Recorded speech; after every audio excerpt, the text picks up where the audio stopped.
Trojans have already reached the height of their first undefeated season in school history, but with 3 more wins, even more history can be made with the Trojans having the chance to play a state championship in the Superdome for the first time in school history.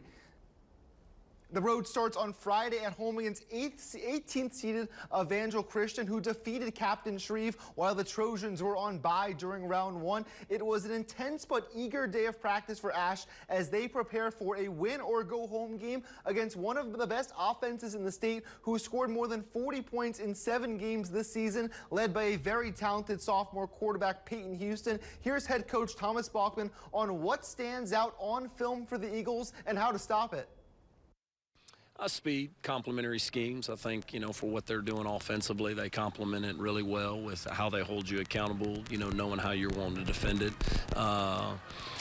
Defensively, they have size and athleticism at all 3 levels, so they can match up to you. And so, there's a lot of challenges there. They definitely have a good quarterback. I think that's going to be the main threat for sure. Just got to run to the ball and, get the ball on the ground and just eliminate the threats and stuff like that.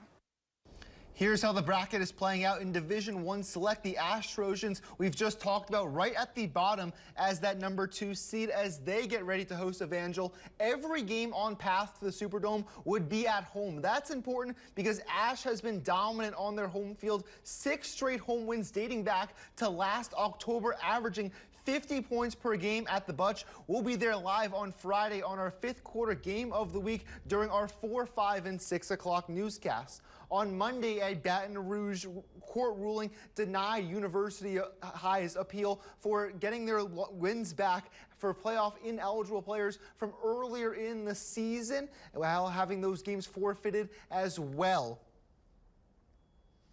All the attention in Division II Select goes to the bottom of the bracket because University High's wins are forfeited, as I just mentioned. They are eliminated from the postseason, so the team they were supposed to play, Booker T. Washington, is now through to the quarterfinals. So how does that impact Cenla? If Leesville beats Loyola Prep on Friday at home, they're going to get another home game against a much lower seed instead of having to face a 2-seeded Cubs team. A very manageable path ahead for the Wampus Cats. In Division III Select, the undefeated Bunkie Panthers are coming off their bye, entering a matchup with the Amite Warriors. Amite looks to be one of the toughest teams Bunkie has faced all year, as they've won 8 of their past 9 games after an 0-2 start. They've got a lot of speed that's resulted in 4 games this year, scoring at least 47 points, although Bunkie's defense will have something to say about that, as the Panthers have given up just 4 touchdowns all year at Gene Britton Stadium.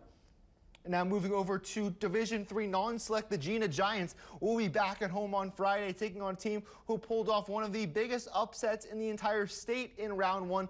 Port Allen, who took down 10th seeded Church Point 16-7. If you take away Gina's loss at home to Bunkie on October 25th, this is a much different Giants team since that loss at Tioga. Running backs Daniel Hatcher and Cedric Wilson are running the ball better than ever, and the defense is forcing more turnovers. If they get past Port Allen, this could be a very enticing matchup with Erath in the quarterfinals.